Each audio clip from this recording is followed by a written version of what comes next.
Beneath the headlines of modern border disputes, an unannounced war is playing out in the very architecture of global society. It is a clash between two incompatible operating systems for human civilization. The primary aggressor is the Western Universalist system. Rooted in an Anglo-Judeo-evangelical core, this worldview functions like a global software update that demands total installation. This framework treats the Western model of banking, governance, and culture as the final, mandatory destination for every society on Earth. For enforcement, this system relies on a massive institutional apparatus. NATO provides the military muscle required to secure the path for global integration. Simultaneously, the World Bank and IMF pull the financial levers, forcing local economies to adopt a standardized set of rules in exchange for participation in the global market. For decades, this architecture presented a binary choice. Nations could either adopt the universal standard or face total economic and diplomatic exile. That monopoly is ending. The global majority is now actively building its own infrastructure, deliberately opting out of the Western universal standard. This rupture mirrors the Great Schism of 1054. Just as the West then centralized its authority, while the East fought to keep its original sovereign traditions, the world today is witnessing a divorce of the two Romes. We are no longer watching isolated rogue states. We are seeing the world split into two entirely different geopolitical operating systems. The spiritual and geographic anchor of this resistance is the Eastern Rome countermovement, led by the Orthodox East.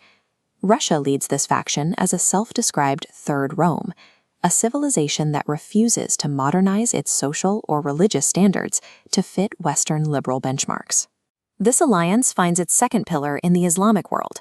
Nations like Iran provide a revolutionary rejection of Western monetary hegemony and political control. Despite differences, these regions are bound together by a fierce commitment to traditionalism and civilizational sovereignty. This is a strictly defensive posture. By building a geopolitical firewall, this alliance ensures their own traditional systems remain untouched by Western cultural expansion. BRICS Plus serves as the practical economic engine for this resistance, allowing these sovereignist powers to trade and grow outside Western oversight. While the Western model operates as a top-down pyramid, the BRICS network functions as an interconnected web of equal nodes. This reflects the orthodox concept of subornost, spiritual harmony through absolute equality, and the Islamic principle of asabiyya, a social bond protecting collective sovereignty. Rather than trying to rule the globe, BRICS functions as a sophisticated shield, preserving localized economies and traditional faiths from forced standardization. The rise of this sovereignist system is putting immense pressure on the Western unipolar model, causing it to fracture from within. By 2026, the Anglo-Judeo-evangelical core of the U.S. has increasingly retreated into unilateralism, favoring diplomacy based on force and the isolation of its perceived enemies. But the Vatican has broken ranks. Under Pope Leo XIV, the Holy See has rejected these military initiatives, choosing instead to engage with the global majority through multilateral dialogue. This internal collapse shows the fatal flaw of the universalist model. It is structurally incapable of tolerating even the slightest ideological diversity within its own ranks. After 1,000 years, the Eastern insistence on a sovereign identity has finally found the economic and military weight to challenge Western centralization.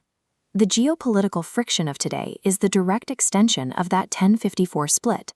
Nations and individuals now face a definitive choice. The challenge is to preserve a sovereign identity in a world that views cultural difference as a bug to be patched.